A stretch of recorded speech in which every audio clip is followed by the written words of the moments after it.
Working Within listeners. Welcome back to another episode of season 3. Thank you so much for joining us today because this is a really special and a really special episode, an episode I never would have predicted would happen, especially as quickly as it did. Y'all, today I am bringing you a Black Boss, the Black Boss, founder of the Black Boss Summit, a woman who is dedicated to her community, who loves her community, who is really interested in building up the foundations of Black business and Black wealth building, someone who is a pillar of the community here in Colorado and has a national voice on Black economics. She is a thought leader. She is a caretaker. She is a mother. She is a veteran. This woman also doesn't know how much I love her. Let me tell y'all a quick story about Jice Johnson because that's who we're interviewing today. Look, I've known about her for a long time. She doesn't know about this because I searched. I was like, what? Black business? There's someone focusing on Black business in Colorado where I live, where all these other races are. And I heard of the Black Boss Summit and I was like, Black Boss Summit? First off, I need to be there. I wasn't there last year, so let me go. I found out Jice was behind that.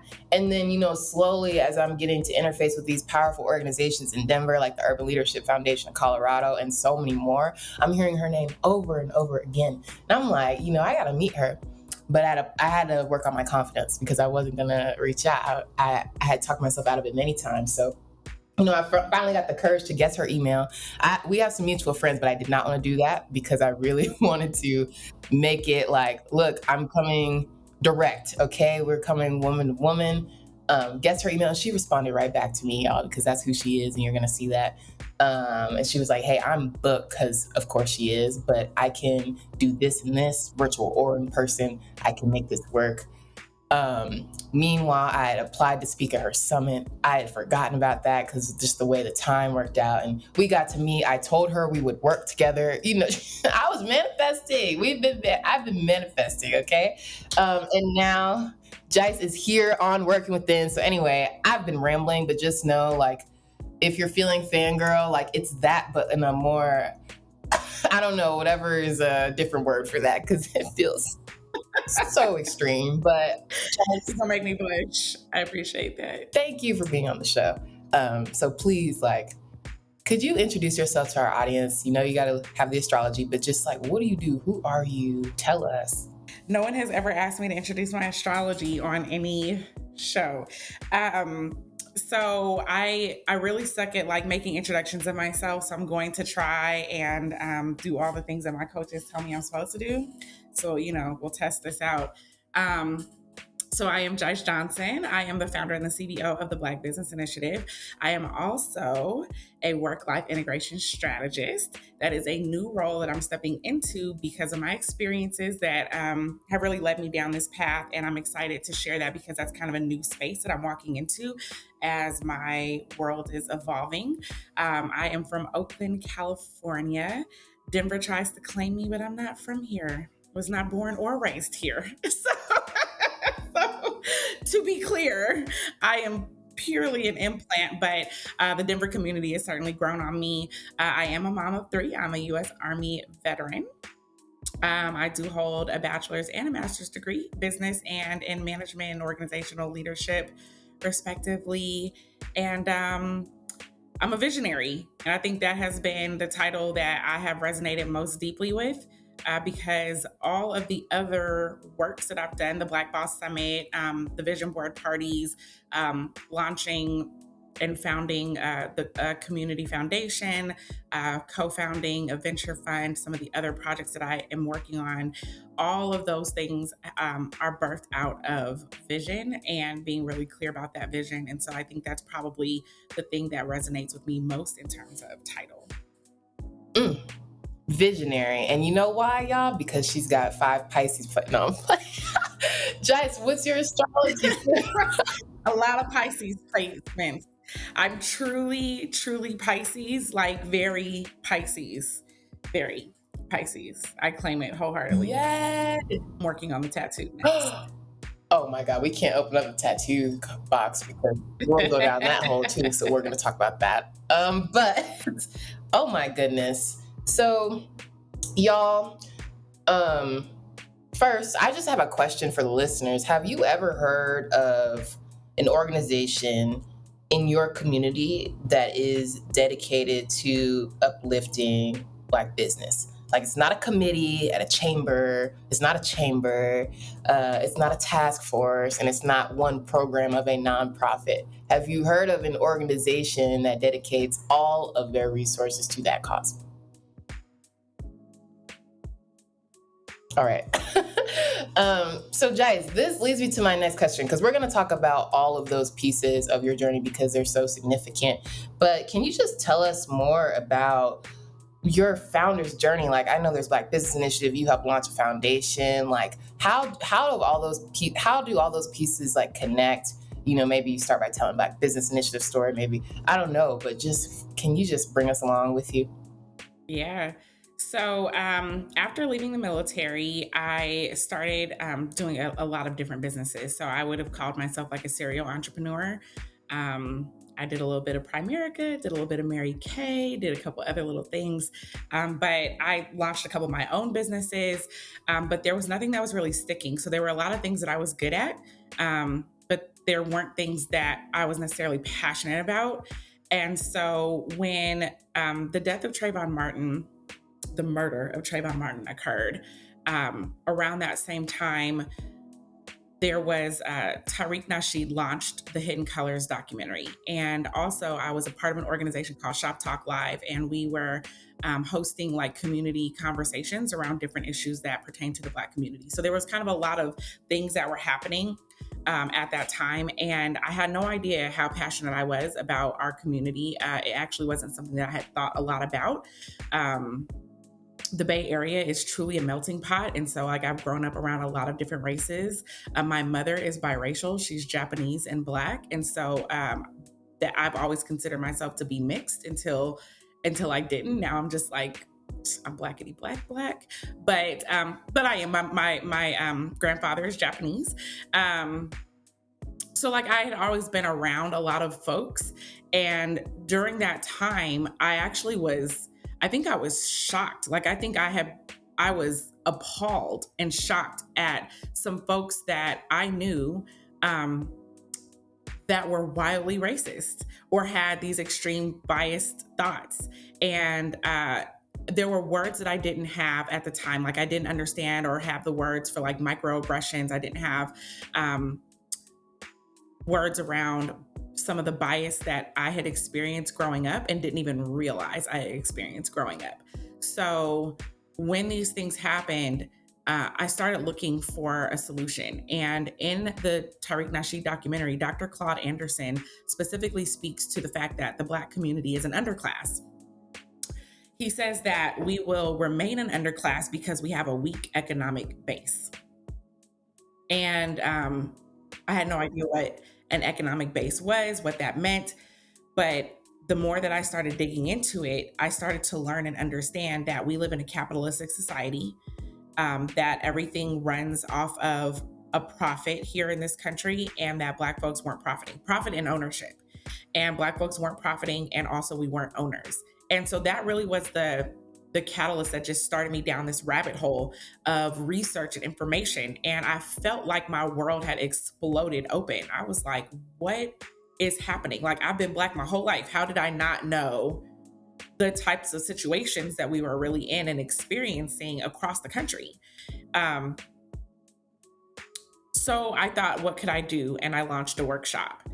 But our community was so hungry for information that I was being asked to produce more and more. And so I launched my first workshop in the spring of 2015. And by December, I created an organization, the Black Business Initiative, and it's been growing ever since. A lot of the growth has been based off of either what research has dictated or what the community has specifically asked for.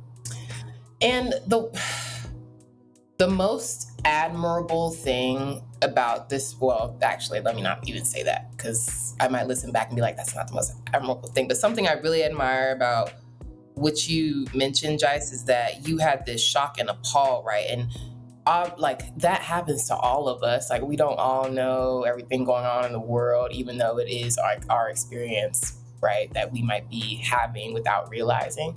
You did something with that feeling, because I think it's really easy to stay in the this is scary, stressful, bad, harming us, poisoning our community, and then not doing what we can in our power. And that's all connected to our personal power, all of that. That's a whole nother topic, but not doing anything in our power to affect any changes how we see fit. I remember when we first talked, you were like, you literally say, you asked yourself this question, what can I do? And imagine if just everyone kind of like brought themselves there when they faced a challenge or a problem that they noticed how big or small it was. What can I do? That we could maybe come up with some really creative solutions to stuff. Yeah, I think that we can, but I think that goes back into the visionary piece because, and I'm sure we can talk about this later on as we get into like our community, but I do feel like in our community, there are people who oftentimes ask what they can do. They don't take action. And also they have issues with ego that require for them to be the front runner of a solution instead of a part of the solution. And so, it took a lot of work for me to become a front runner of the solution. That wasn't my intention when I started, was to be a front runner of the solution. And so I sit more comfortably in that space now because I didn't self-promote I didn't promote myself to the front runner of this solution. I became a front runner of this solution because of my ability to take action. Yeah. Yeah. Oh, the ego, but oh my gosh. Ooh, oh my gosh. Okay. So the ego topic, that's so used to because, we need leaders in the world, and you are a leader, like you really are. And you make it easy for us to follow you because we know that things you do, like bringing communities together at the Black Boss Summit, we can follow that and go to that and know that you've orchestrated this event for us. And it's really dope because someone wasn't doing it, right? Now you're doing it. And it can be so poisonous when that need to be a leader rather than to just become the leader, because it happens naturally, just like you said. That just gets in the way. That's in my own life. I used to be so scared of being on the stage or in the spotlight until it just was happening, right? And so it happens regardless. It's just when you put yourself there, it leads to all this other stuff that gets in the way of the cause. And to me, you are cause focused. And I just think that's amazing. So I also wanted to touch on one more thing before we keep moving, because again, I'm a talker. I can talk. This Gemini works in my favor. You talked about building a strong economic base. This is so significant to me because I went to business school and I was like, one of 5 Black women in my entire graduating class. I was maybe one of 3 Black finance majors of our entire class. And so, when you say we need a strong economic base, that just makes so much sense to me. Then I went to intern at a bank. I was the only Black intern. Like that pattern just replicates. And it's so unfortunate because there are so many tricks in finance that we are excluded from on purpose. And there are so many structures and policies put in place that we are not meant to benefit from or know. And it's just sad that that disbursement of knowledge is still so gate kept. But what excites me about what I feel like is the time right now is that there's a lot of opportunity, especially in Denver, economically, to really get Black business going and to support it. So anyway. Yeah, no, I think that economic base is wildly important. And I think we have to understand what that means, right? And ultimately, there is the financial literacy part of it, is understanding how our money works and understanding how our money works in this country, because all countries don't operate the same and their financial structures and systems aren't set up the same. But also, ownership is huge, right? And so that's been something that's been denied to us and have many obstacles in our way to prevent us from owning something. And that is so wildly important because in this country, in America, when you don't own anything, you don't have as much control over the politics, over the infrastructure, over the technology, over the legislation as you think you have, right? And so those things become more important. If you live in a apartment, for example, like you don't have the same rights as the person who owns the apartment in that space, and that person doesn't even live where you live. So that means that someone who doesn't reside in your neighborhood has more control over what takes place in your neighborhood than you do as the resident. And so when we don't own, we are struggling on all fronts. And when we don't understand that as a community,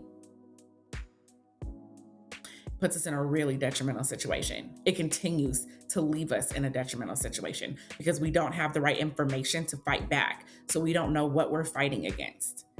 Some of us don't even know we're fighting. Some of us are dissociating from the fight. Like, oh yeah, it's a lot.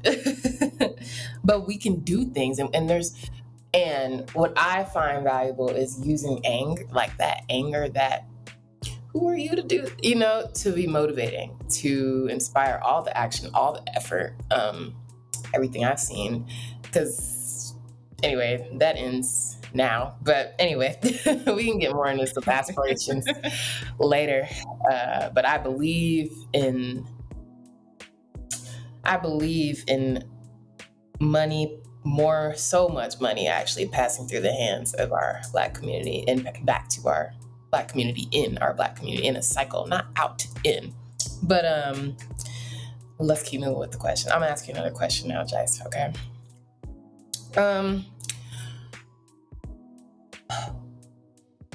One thing you mentioned to me when we met was that you are interested in sharing more messages about Black economics.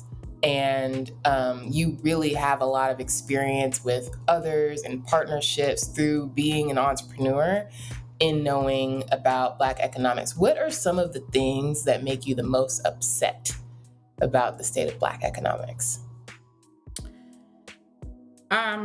That's a good question about what makes me most upset. So in terms of what our community can do, what makes me most upset comes back to the space of ego. For those of us that do actually get the problem, because there are quite a few of us who do understand what the problem is, many of them struggle with an ego problem. And so it creates a space of infighting even amongst people who understand what the issue is. And I don't think it's worth it. In Denver specifically, there are billions of dollars that are passing through in economic development. That means in the purchasing and acquisition of buildings, of property that is being developed, of housing, big business, little business. There's industries that are here that we are not in at all. And then there are other industries that we are in in a very small representation. What frustrates me about all of that is that we will have Black leaders, and I'm going to use that word very loosely, but for the sake of... I hear you. Just know I hear you. Sake of conversation. Yeah. Yes.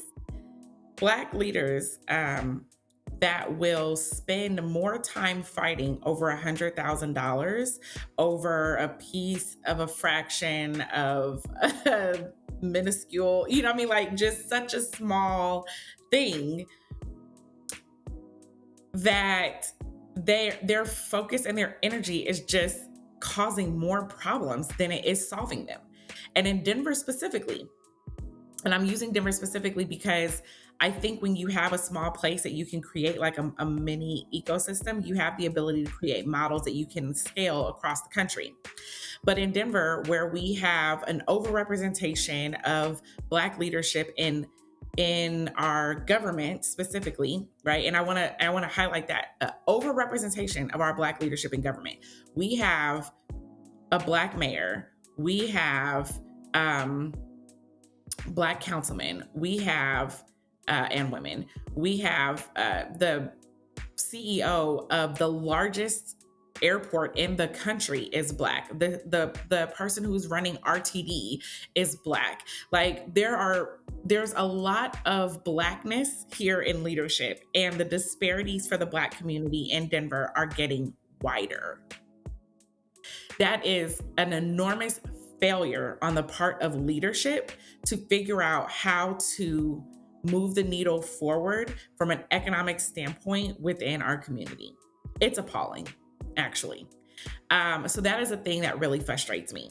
On the flip side, what frustrates me about everyone else is that I think the data speaks for itself, but I think that we spend a lot of time trying to dissect and understand stories and data. I have now turned away opportunities to work with people who want to start with data collection.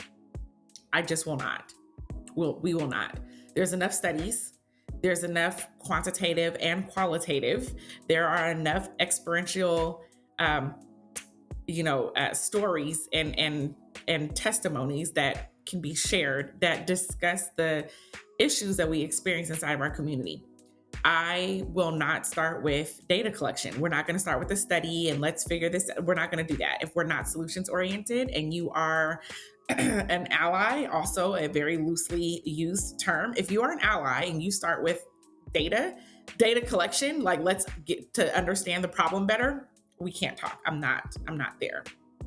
So those are probably the two things that frustrate me the most. I have so many frustrations. We could go on for days about them, but we'll put those at the top too.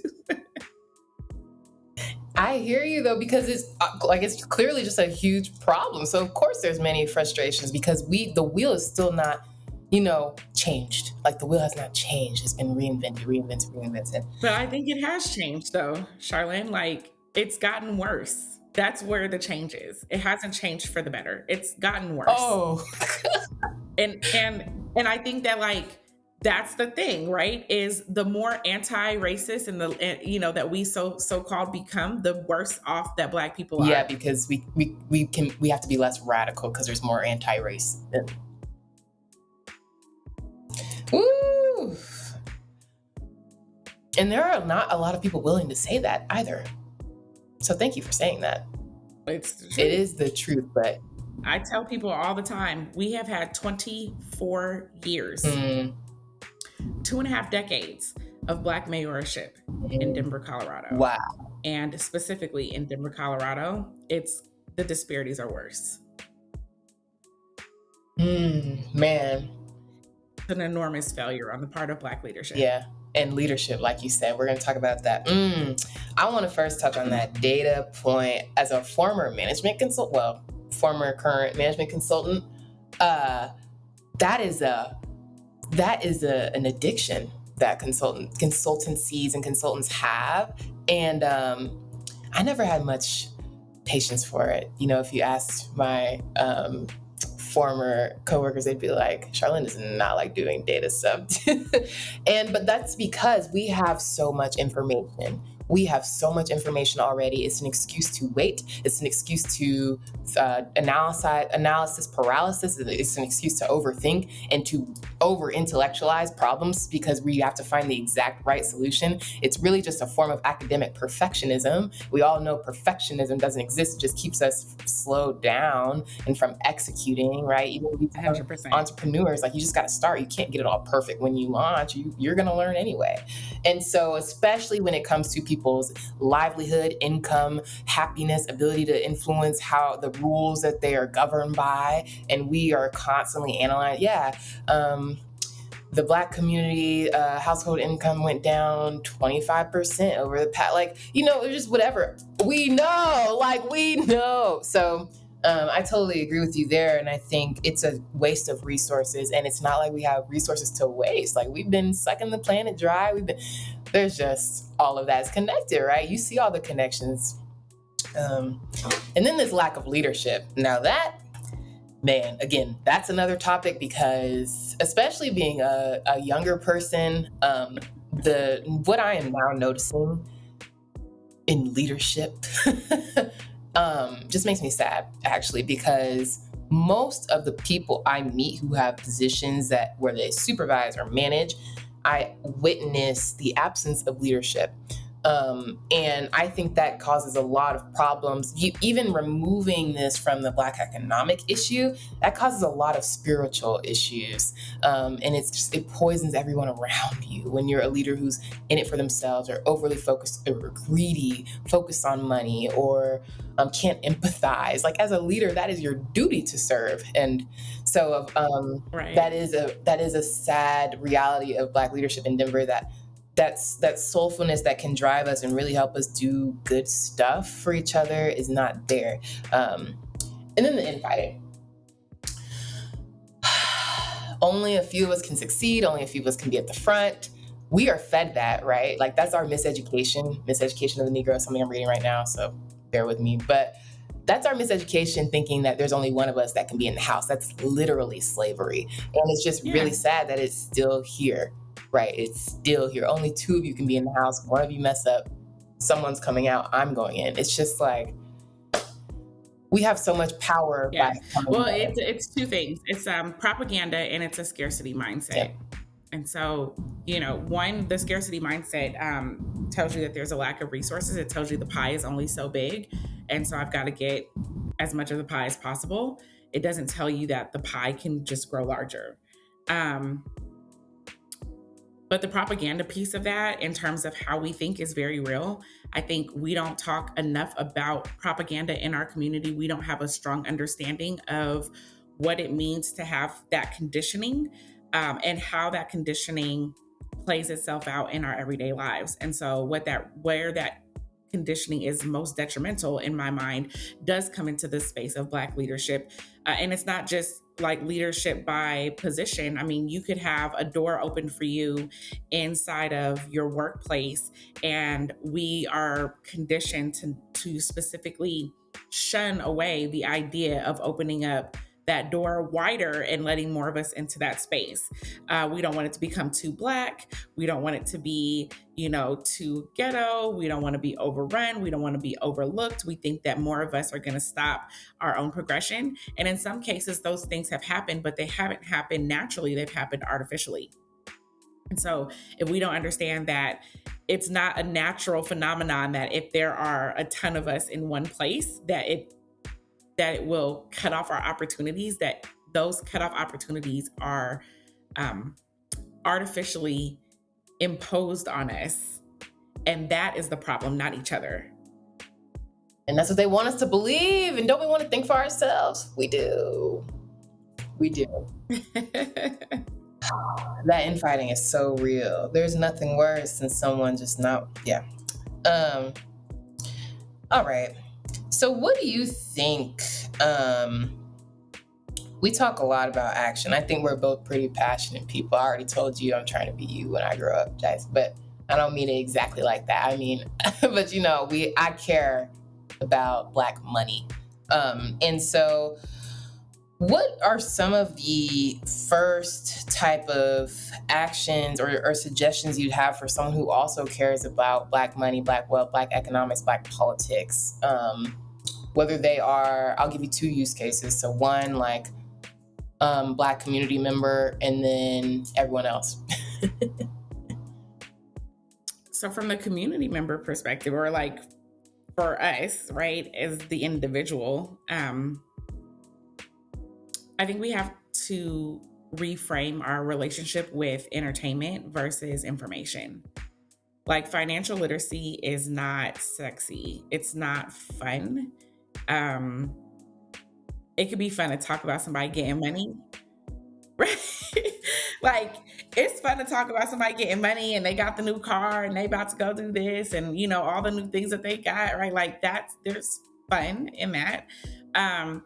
But overall, like, talking about profits, losses, margins, COGS, discussing interest rates, none of that shit is sexy, okay? So we have to be clear that it takes some work It just takes some work. Like, I don't like to sugarcoat things. I don't want to add a but. It just takes some work. It takes work. I hate it too. Like, I don't want to look at my P&L statement. There's nothing that it does for me. Like, who wants to go combing through expenses? Who wants to be putting together expense report? None of that shit is fun. So we have to get over that, right? And then when we can get over that, we can utilize the rules that this country abides by to either change them and make them more equitable, or we can use them to increase our wealth. And if you were me, we'd be doing both, because I am doing both. Like, there are things that I utilize today. There are tools in my toolbox that I know are inequitable, and I still am going to use them until I can change them. You don't change them from the bottom. You don't change them without any power. And so, if you have a moral compass, you'll get some power, and then you'll make changes to make them more equitable, to allow for more people to get where you are. I think though, in terms of creating that, my short answer, because I just gave the long one, the short answer would be ownership. You have to think about how to own something. Own a stock, own an asset, own a home, own a business, own something of value, right? You can own your intellectual property if you're going to put it into something that you can monetize. So yeah, ownership. For everyone else, how to think about this, I think it comes back to whether or not something is artificially an obstacle or it's a real obstacle. A lot of times people in other communities create artificial obstacles. So I'll give you one example of a thing that I would change, but I use to my current advantage, right? Is nepotism. Nepotism, or networking, another way to put it. But nepotism is simply utilizing the networks that you have to get something that you want. If I know you, I am more likely to hire you, more so than reviewing 100 applications and combing through countless nameless, faceless people that are claiming to have a skill set. I know you, I know your skill set, I like you, I'm going to use you, right? And so those create opportunities. Well, when you live in an inequitable society, then you have to be very careful about how you use nepotism, because you cut opportunity out. There are people that live in bumfuck nowhere that have never been around real Black people and wouldn't hire a Black person when they move into a city or up the ladder of a large corporation, because they don't know any. And so, we call that implicit bias and whatever. But really what it is like, I don't fucking know you, so I'm not going to hire you. You don't resonate with me. I don't want to spend my lunch hours with you. I don't want to come across you by the water cooler because I don't know you. And so it doesn't matter whether or not you can do the job well. I don't know you, and I don't want you in my environment. I don't even not want you in my environment because I hate you. I don't want you in my environment because you're unfamiliar and we don't resonate with each other.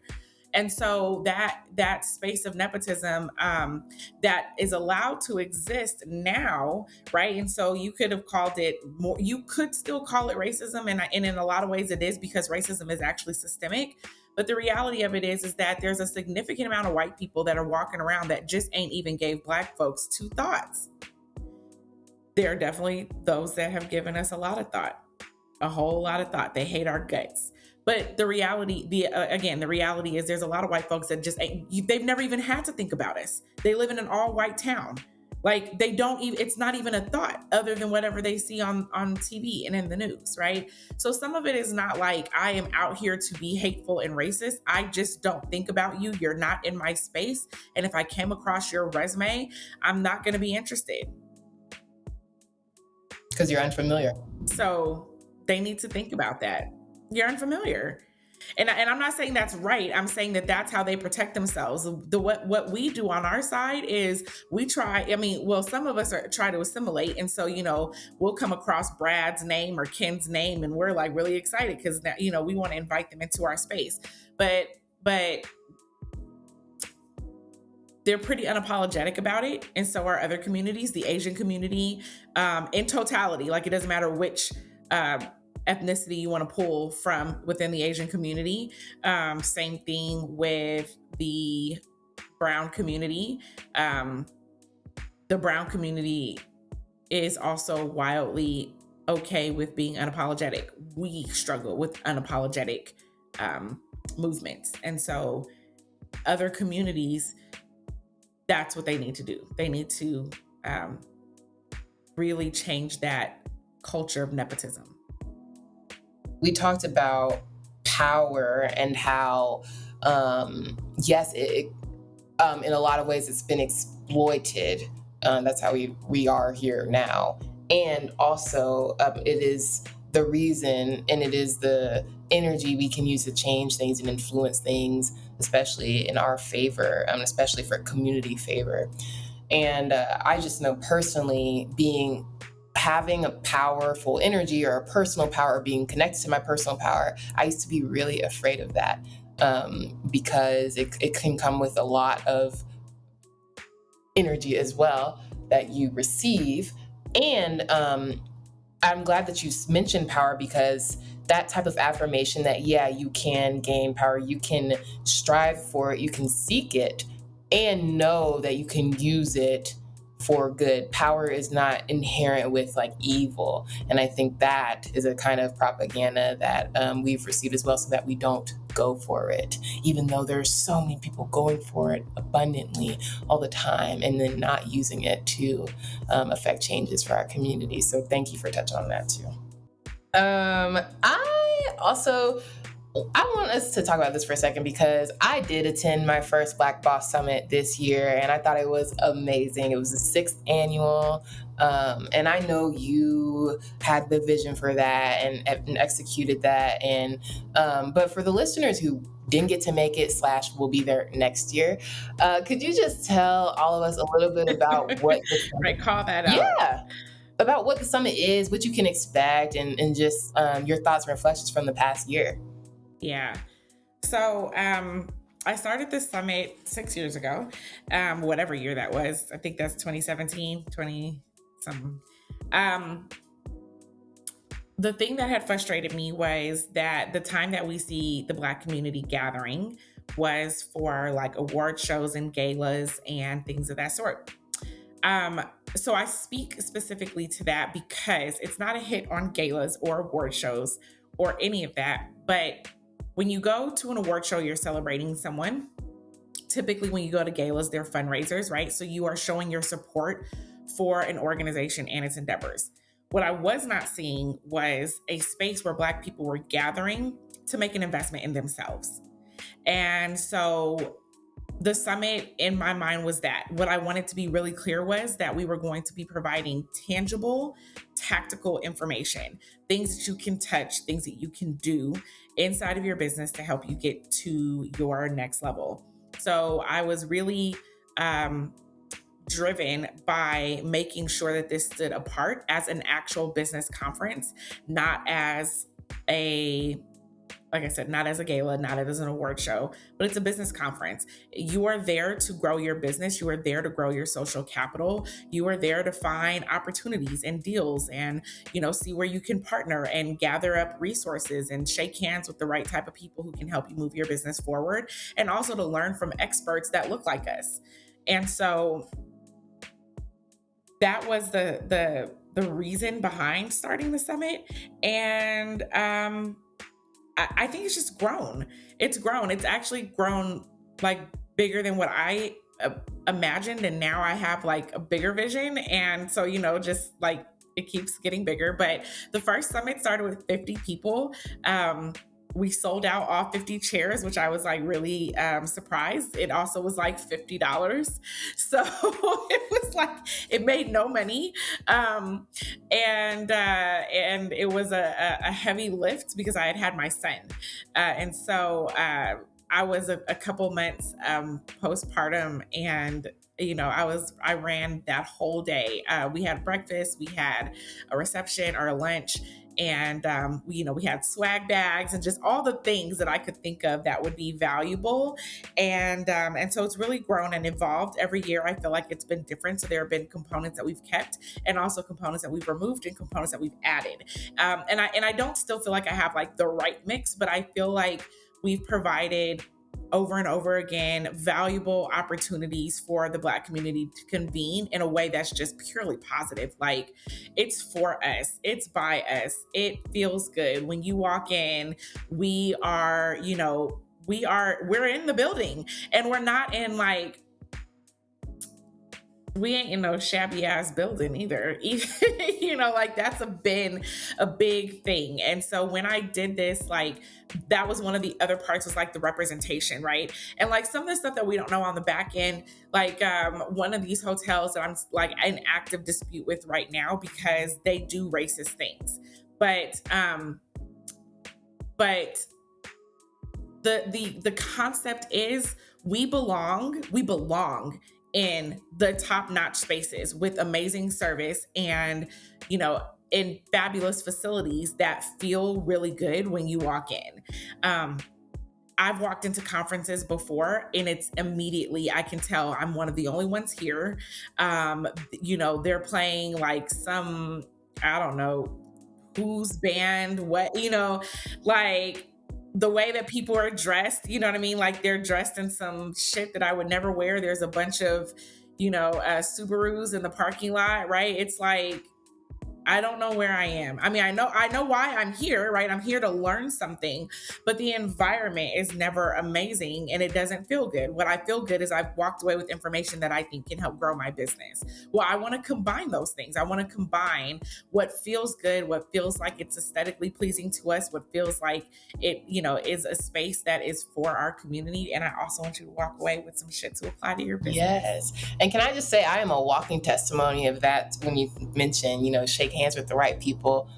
Because here's the thing about Jice Johnson, like you heard, she really loves her community, like doing that months postpartum, that type of sacrifice, that's her. And like, I wish y'all could just see how she moves with the work she does, because she is sacrificing for us.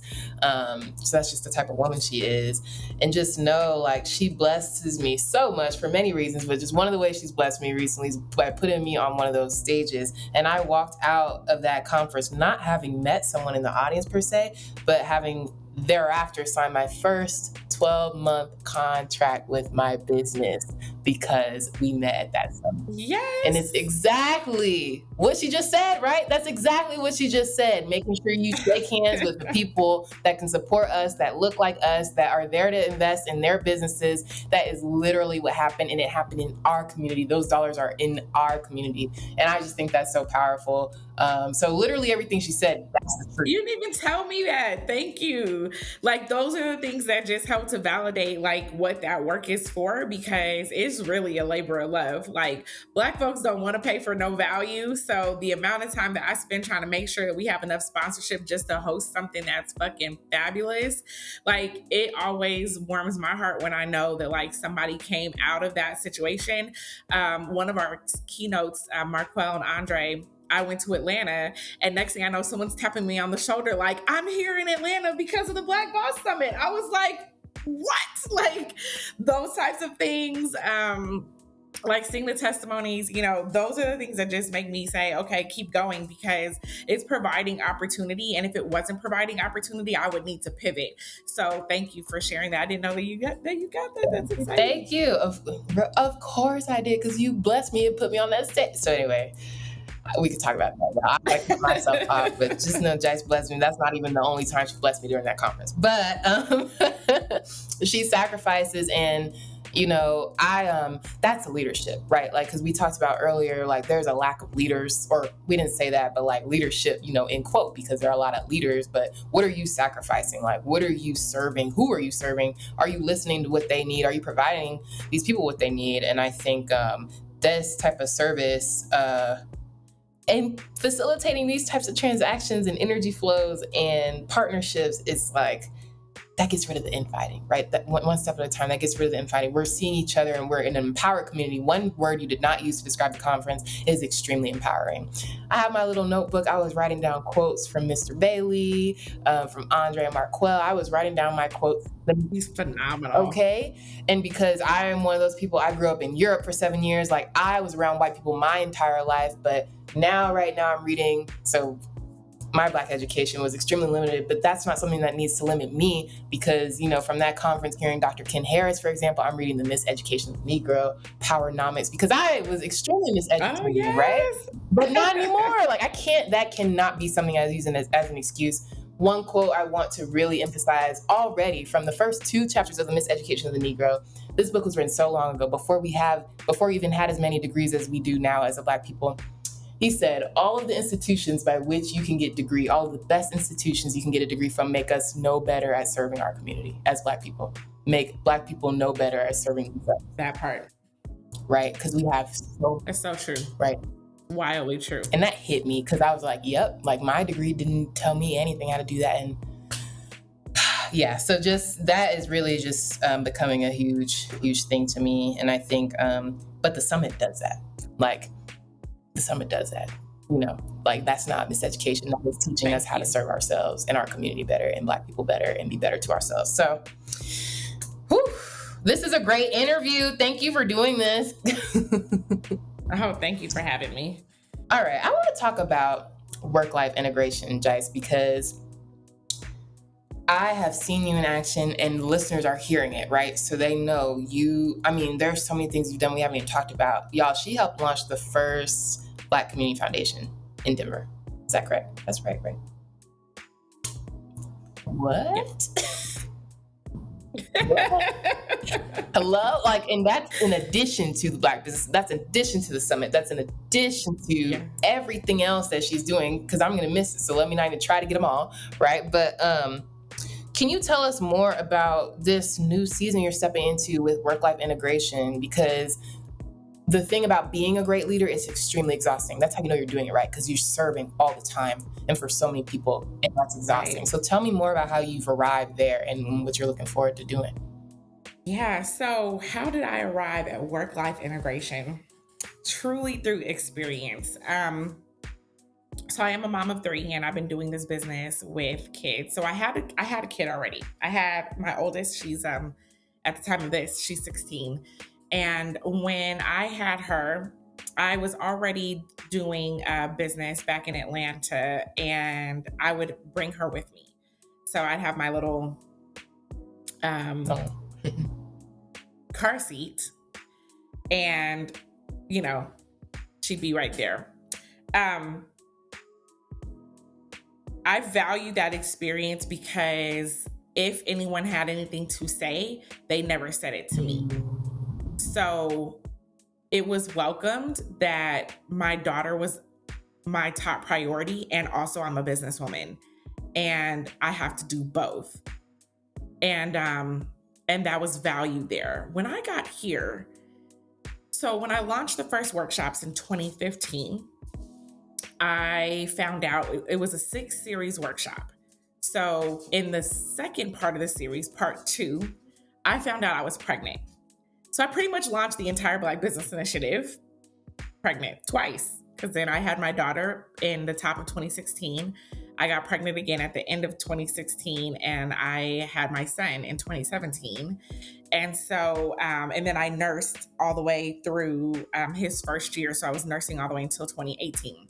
So by the time I finished with nursing my second child, I had been pregnant twice and nursing for 3 years, and or nursing for 2 years.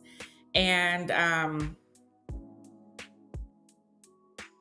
people in Denver, they had a lot of shit to say, actually. It wasn't okay in their mind, right? And so I have breastfed and been in community meetings. I have been in political meetings. I have facilitated conversations and changed diapers at the same time. And I don't say that because I think I'm awesome. I say that because I have had to learn to integrate my work and my life And then I had to learn how to do it unapologetically. And then I had to learn to do it to a place that brought me joy instead of a place that felt purely out of obligation. And so there's been an evolution in that, because that's how the first place that you experience burnout is because you feel an extreme obligation to something, and you don't feel like you deserve to have the time to separate out for yourself, for your family, for things that you desire, for your hobbies, for other endeavors that you might want to pursue, for learning, right? And that's how you start to get to the place where people haven't actually spent time learning, and they get far down in a career and they're using outdated information because over the last however many years, they haven't even had time to go back and continue to like learn and grow and develop in that area. So that was important to me as I started down the pathway of burnout. Was I didn't want to be burnt out. I was experiencing that burnout, and I knew I needed to make a pivot. That was really important to me, because what was happening in my home was my children were used to me working. Like, the first time that I really, really, really knew, like I had inklings that I needed to figure out something else. But the first time that I really, really knew was when my son was 3 and I'm getting ready to leave, and he runs to the door and he like throws his hands up and he's like, "I don't want you to go to work." And I was like, oh my God, like this is what he knows. He knows I'm working. And when he said that, I felt bad, but of course I'm like, I gotta go, son, so I'm like pushing him out the way. But that was when my ear started picking up on how often I was telling my family, I have to work. And it was telling them they weren't a priority to me. During that time, I gained so much weight. I was like, now I'm about a size 10. I'm really working to get back into a size 8. But I had ballooned up to almost a size 16. Like 14s were starting to fit tight. So I had taken myself out of areas that were important to me. Like, I was in the military working out. I was an athlete prior to that. Like, working out had always been a part of my life, but now it wasn't. I remember starting to go through my finances, and I could not believe how much money I had spent on eating out. Like, I was in shock. I was like, especially when I'm looking at how little savings I have and, other pieces that were not in place. And I'm like, I spent this much money eating out. Like, this is crazy, right? One month, I spent like $1,400 on fast food. I was so disgusted with myself, and I knew that I was tired. I knew that I was emotionally spent. I knew that my children were suffering. I knew my health was suffering. I knew that my finances were suffering, and I just didn't want to live in this space anymore. I just did not. And so I've always been a person that's had vision boards. I've had vision boards for a long time. I've hosted 8 vision board parties in Denver specifically, and I've had vision boards for longer than that.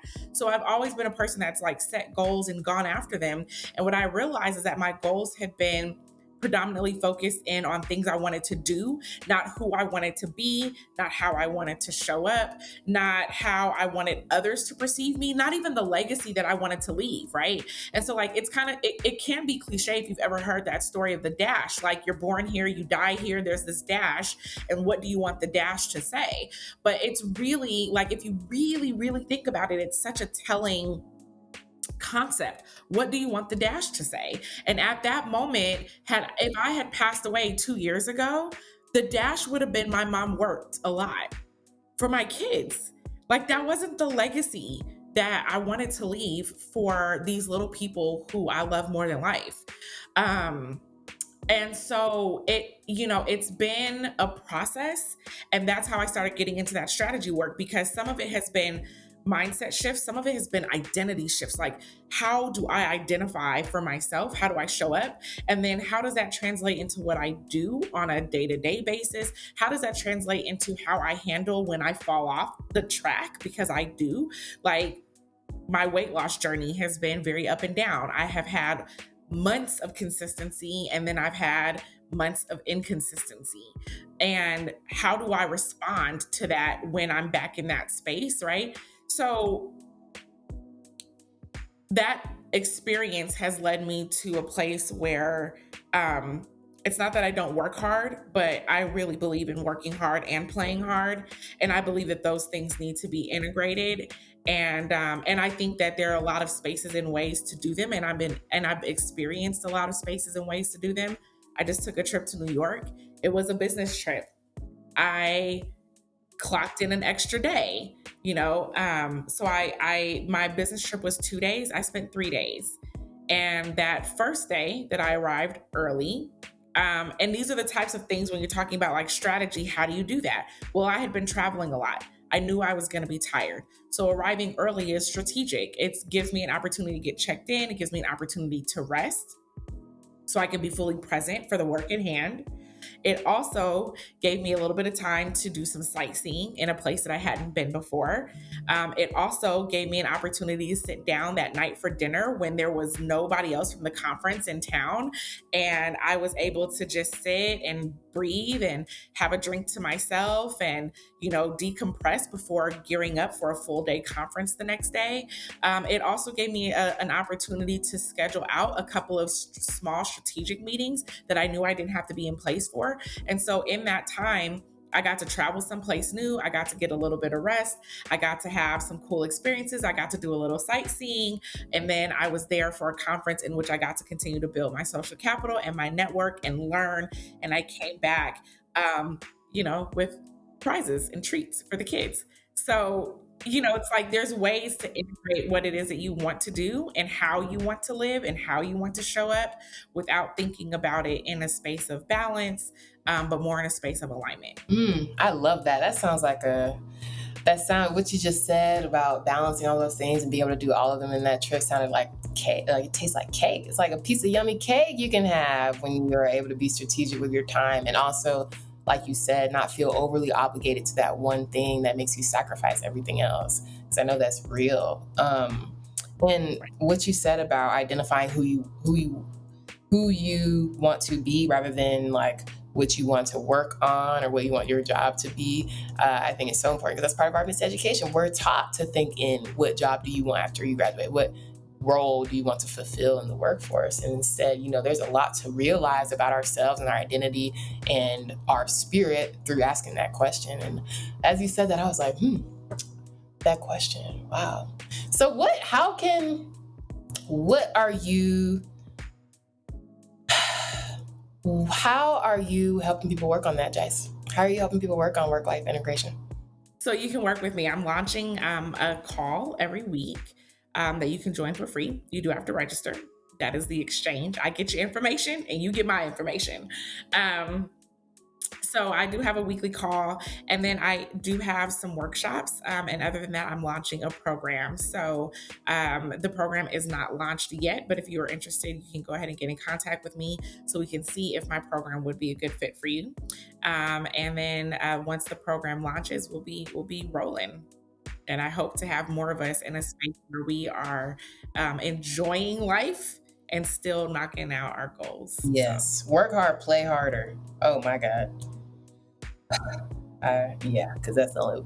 Yeah. Anyway, we and listeners, we will make sure we will retouch on the connecting with Jice question toward the end, which we are approaching, which is so sad because I feel like we need a volume of these conversations, and maybe that's in our future anyway, and we don't know it, Jice. But I just have a couple more questions for you. Like, my audience is really, I think, in the beginning, closer to the beginning of their journeys, though I won't count out anyone who's not. Obviously, I'm here for all of y'all. But so, a lot of the issues my listeners are facing are like, I'm in a place where I don't know what I want. I don't know who I am yet, or I haven't been supported in exploring that question really, right? Or I'm kind of just focused on finding some source of stability, like through a job, but I'm not passionate about it. Like because you are innately creative and have vision and you you are the type to create opportunity for yourself and be a serial entrepreneur.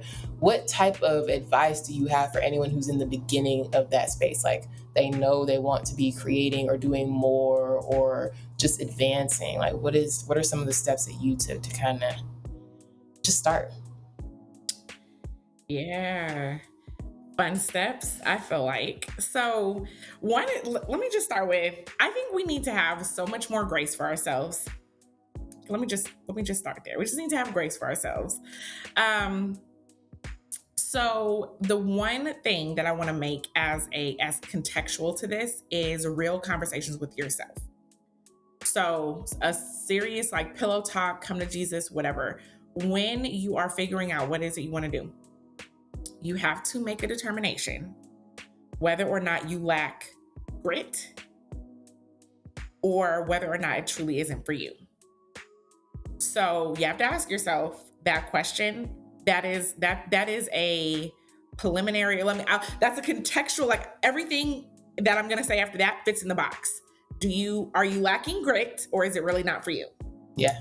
So with that being said, I first think that if you really truly have no idea whatsoever about what it is that you want to do, you have to give yourself an opportunity to explore. You could look up like different types of career paths. Like I'll give an example. My daughter wants to be a writer. I'm not that familiar with where writers make a lot of money, right? And so I had to look that up. Like, oh, well, you can do, creative writing over here or technical writing over there, or you can, ghostwrite people's books. I mean, there's a lot of opportunity for writers to make money, not just in authoring books. So I needed to understand that so I could help her better explore a passion that she has for herself. So don't hesitate to like take something that you're passionate about and then do some like deep diving exploration to find out what opportunities do exist in this space that maybe I'm not aware of, so that I can start to form a path. Oh, that sounds kind of cool. Maybe I'd like to see about that.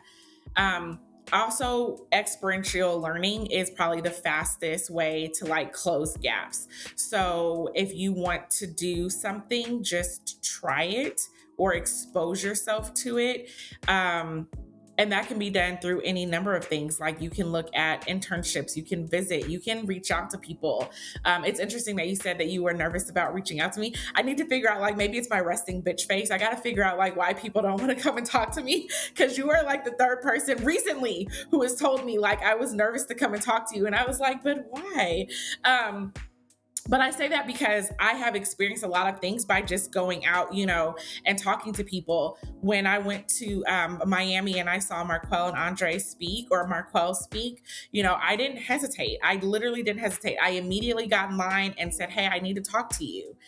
He doesn't know me from anyone, right? And so like, I can see he has expertise. I can see that he's a professional in what he does, but I have to be willing to put myself out there on the line. What the worst he can say is, I don't want to talk to you. And, that can be like, that can feel some kind of way, but only if you take it personally. So, and in that space, I'll recommend the 4 agreements, right? Because it's not personal. Like, if you don't know me, how could it be personal? You know what I mean? Like, you have nothing to base that on. So, that could just be his lack of time, or maybe he's overwhelmed, or his capacity. But sometimes we take things personally that just aren't personal. But that's a digression. So, experiential learning, making sure that you're reaching out and trying new things. When you have a direction and you don't know necessarily what your specific destination is, like you don't have a clear, concise goal, but you have a direction, you have to explore things in that direction. If you like photography, do you want to be a photographer? Do you want to help with picture selection? Do you want to be a photographer for journals? Do you want to be a photographer for people? Do you want to be a photographer of food? Like, that's a whole thing, right? What types of photography do you want to participate in? So like taking a thing and making it a direction, and then experiencing different things to try and figure out what works for me here is one route, right?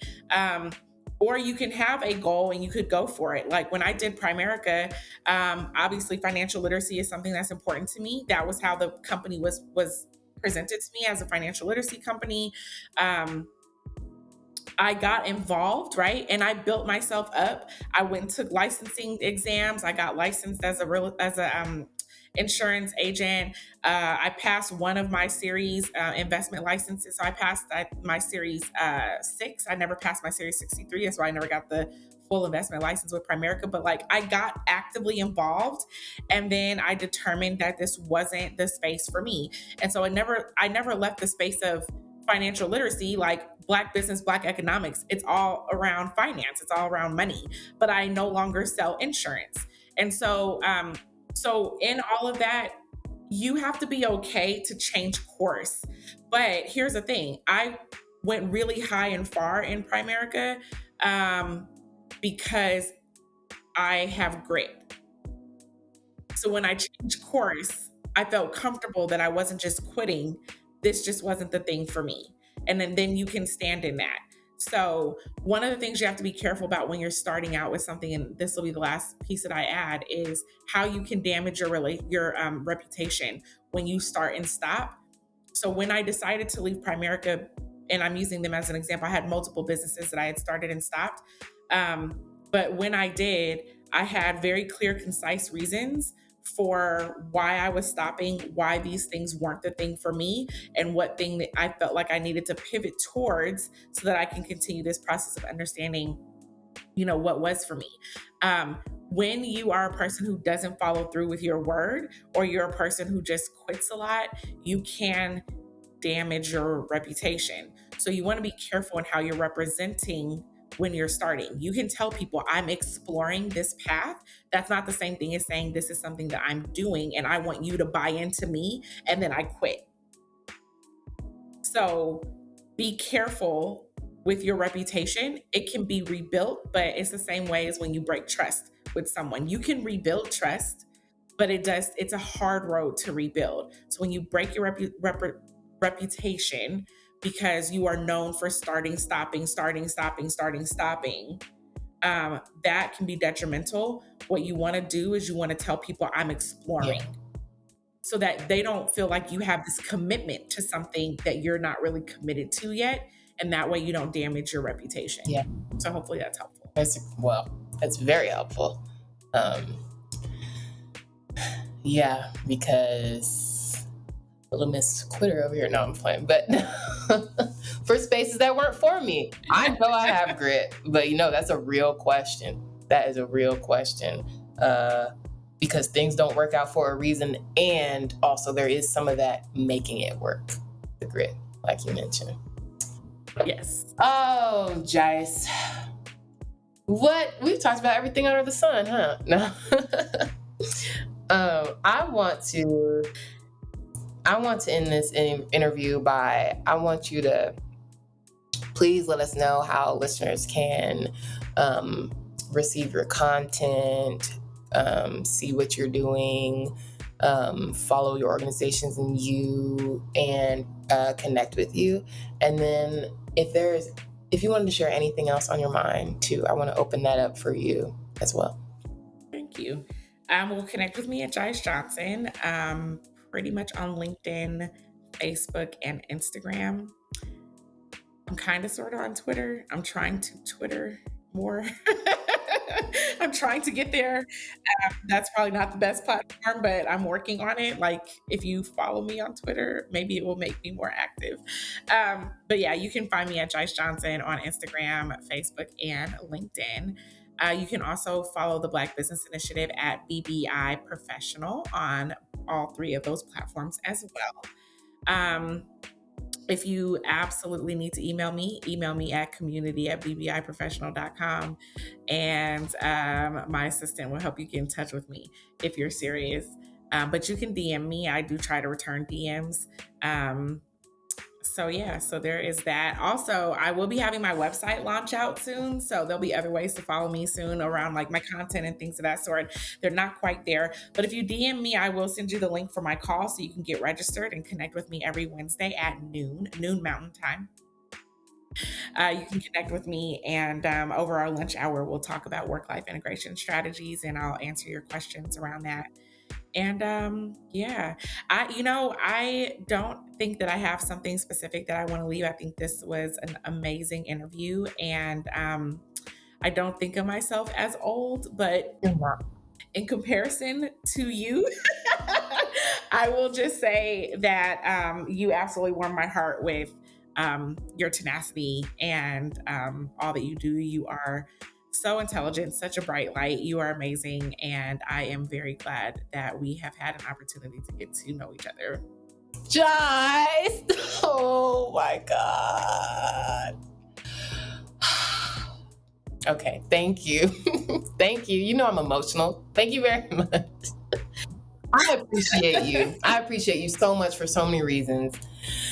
Oh, y'all, this woman, I'm so grateful that she chose to share and spend her time with us listeners, me on this show on Working Within. Because look, as you heard, Jice is committed, not busy. She is committed to causes. She's committed to herself. She's committed to her new venture. She's committed to her family. And she is also committed to being accessible. And that's what I just really appreciate her. And just so loving and so gracious. And thank you so much, Jice, for sharing. I can't wait to release this episode. Maybe we can release it so listeners are hearing this when the website's launched. Who knows? We can talk about that. But listeners, just go ahead and give a round to Jice Johnson. There are more things to come with her. And so as they come up, we will share them as well. I hope y'all heard and got some great perspective on black economics today, because that's the economics we really care about. And listeners, thank you so much for your time.